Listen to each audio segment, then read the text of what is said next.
As part of our tefillot, we ask Hashem, Ufros alenu Sukkot shlomecha. Spread over us the sukkah of your peace, of shalom.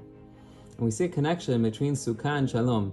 If the pasuk just meant to be poetic, it could have also said, Ohel shlomecha, put us in the tent of your peace, or something else. But instead the pasuk chose to say, Sukkot shlomecha. And so we understand that there has to be a connection between sukkah and shalom, between the sukkah and peace. And as we come to the holiday of Sukkot, it's important to understand where is that connection. So I think to understand this, we have to understand where machloket comes from, the opposite of shalom comes from.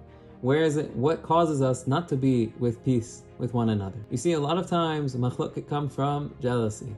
A person looks at the guy next to him and he says, wow, the grass is greener on the other side. Look at what he has. Look at his car. Look at his house. Look at everything else. And the person is jealous of him, and because of that, there's no shalom between them. They don't get along very nicely. Or sometimes the person has the nicer thing, and in this case, it's not jealousy, but it's something else. It's ga'ava, it's arrogance. The person looks and says, look at me.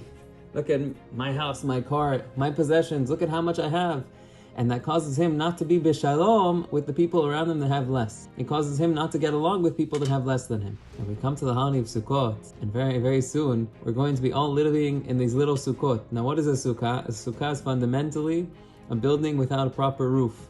We sit under the stars. And so, as we come to the holiday of Sukkot, you look at the rich person, and you look at the person that has less, and at the same time, they're all living in the same kind of hut. They're celebrating Sukkot in the same way. No one has a fundamentally better or worse sukkah than anyone else. Yes, there are people that design their sukkot very nicely, but to have a halachically correct sukkah, to have a sukkah that fulfills halachic requirements, you can't have a proper roof over your head. At the end of the day, everyone's sukkah, when it rains, it'll get wet. And so as we come to the holiday of Sukkot, everyone looks around them and says, wow, everyone's the same.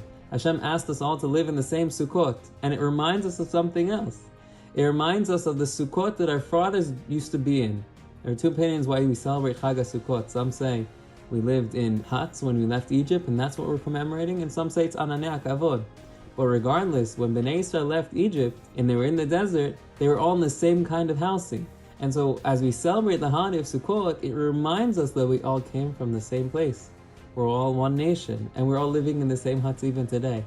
And so as we come to the holiday of Sukkot, the holiday that immediately follows Yom Kippur, the holiday where we forgave one another, where we came all together to pray, then we understand why there's shalom connected to the sukkah. Because the sukkah reminds each and every one of us, and he says, you and everyone else, you're all the same in Hashem's eyes. You're all Hashem's children. Hashem took care of all of you in the desert. Hashem wanted all of you to be His children. And so that's why there's a connection between Sukkot and Shalom. May we be zocheh to the bracha of Fros alenu Sukkot shlomecha. Chag Sameach.